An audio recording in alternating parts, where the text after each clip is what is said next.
I received great pleasure from your letter. Kindly allow me to use these words in their everyday meaning without insisting upon their Stoic import. For we Stoics hold that pleasure is a vice. Very likely it is a vice, but we are accustomed to use the word when we wish to indicate a happy state of mind. I am aware that if we test words by our formula, even pleasure is a thing of ill repute, and joy can be attained only by the wise. For joy is an elation of spirit, of a spirit which trusts in the goodness and truth of its own possessions. The common usage, however, is that we derive great joy from a friend's position as counsel, or from his marriage, or from the birth of his child. But these events, so far from being matters of joy, are more often the beginnings of sorrow to come. No, it is a characteristic of real joy that it never ceases and never changes into its opposite. Accordingly, when our Virgil speaks of the evil joys of the mind, his words are eloquent, but not strictly appropriate, for no joy can be evil. He has given the name joy to pleasures, and has thus expressed his meaning, for he has conveyed the idea that men take delight in their own evil. Nevertheless, I was not wrong in saying that I received great pleasure from your letter, for although an ignorant man may derive joy if the cause be an honorable one, yet, since his emotion is wayward and is likely soon to take another direction, I call it pleasure, for it is inspired by an opinion concerning a spurious good. It exceeds control and is carried to excess. But, to return to the subject, let me tell you what delighted me in your letter. You have your words under control. You are not carried away by your language, or borne beyond the limits which you have determined upon.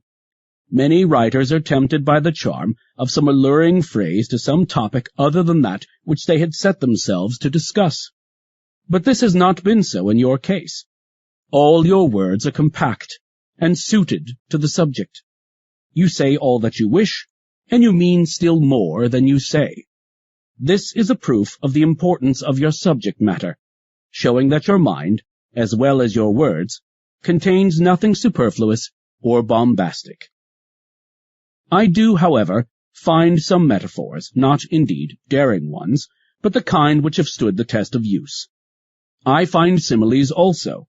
Of course, if anyone forbids us to use them, maintaining that poets alone have that privilege, he has not, apparently, read any of our ancient prose writers who had not yet learned to affect a style that should win applause.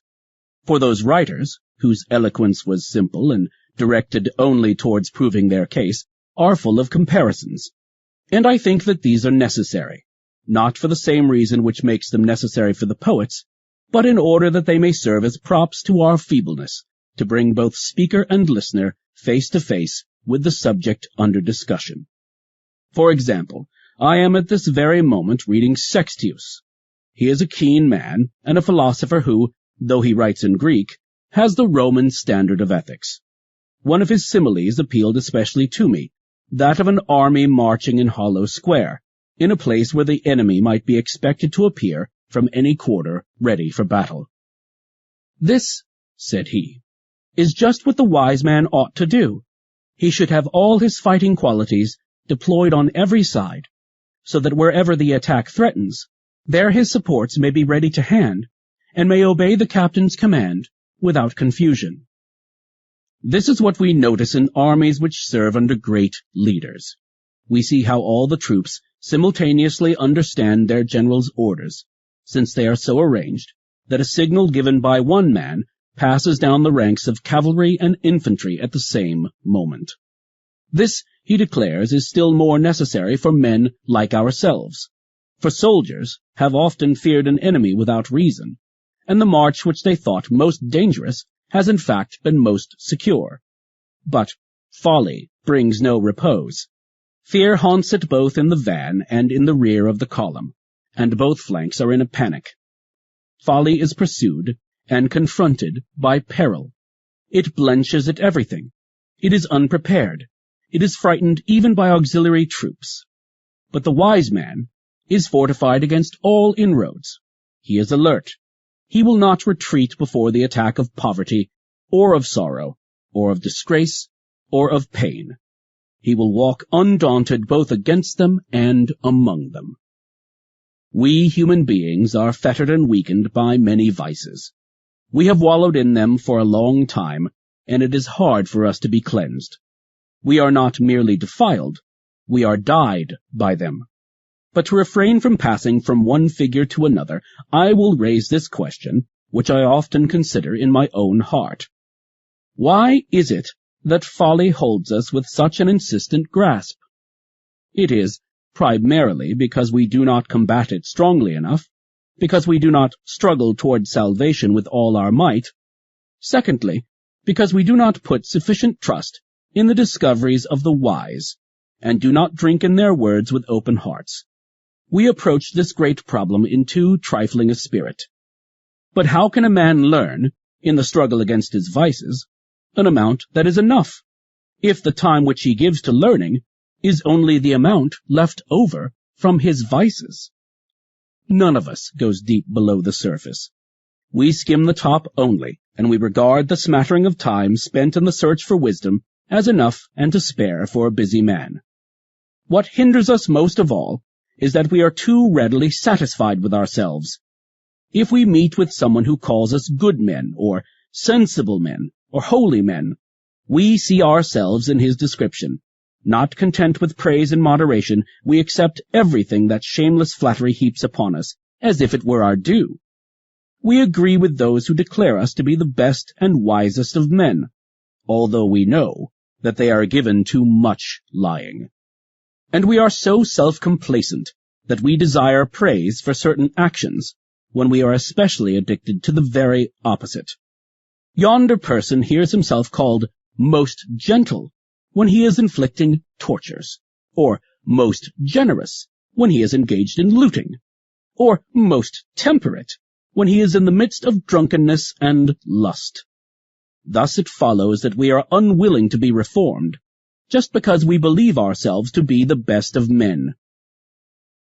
Alexander was roaming as far as India, ravaging tribes that were but little known even to their neighbors.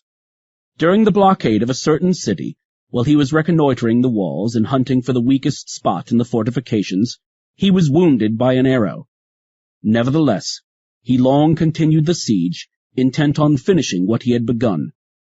The pain of his wound, however, as the surface became dry and as the flow of blood was checked, increased.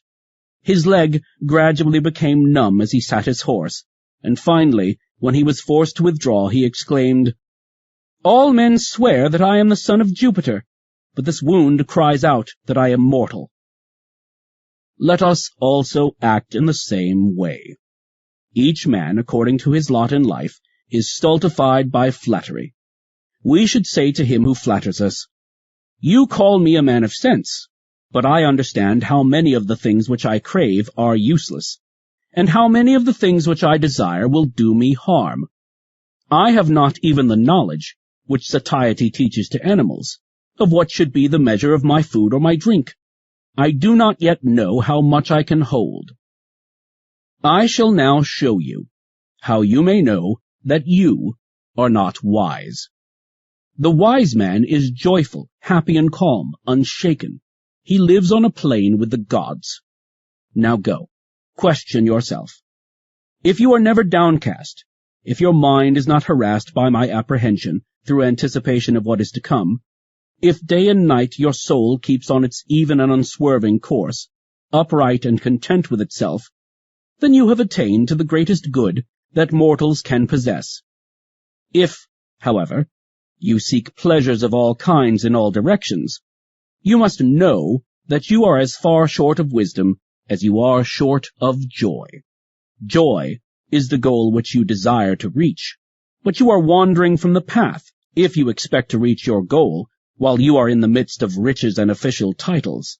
In other words, if you seek joy in the midst of cares, these objects for which you strive so eagerly as if they would give you happiness and pleasure, are merely causes of grief.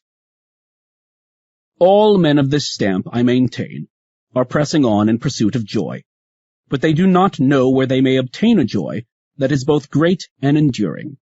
One person seeks it in feasting and self-indulgence, another in canvassing for honors and in being surrounded by a throng of clients, another in his mistress, another in idle display of culture and in literature that has no power to heal. All these men are led astray by delights which are deceptive and short-lived, like drunkenness, for example, which pays for a single hour of hilarious madness by a sickness of many days, or like applause and the popularity of enthusiastic approval, which are gained and atoned for at the cost of great mental disquietude. Reflect, therefore, on this, that the effect of wisdom is a joy that is unbroken and continuous.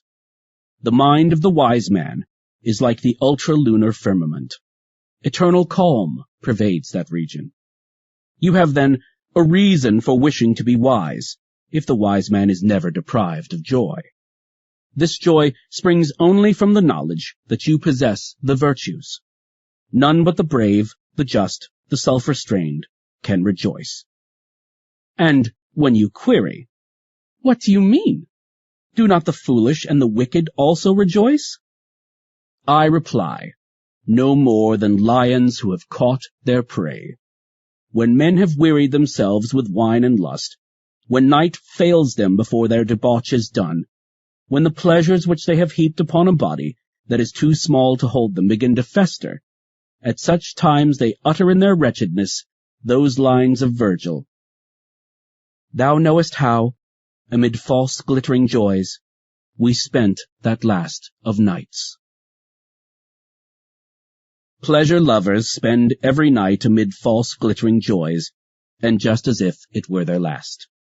But the joy which comes to the gods, and to those who imitate the gods, is not broken off, nor does it cease. But it would surely cease, were it borrowed from without. Just because it is not in the power of another to bestow, neither is it subject to another's whims. That which fortune has not given, she cannot take away. Farewell.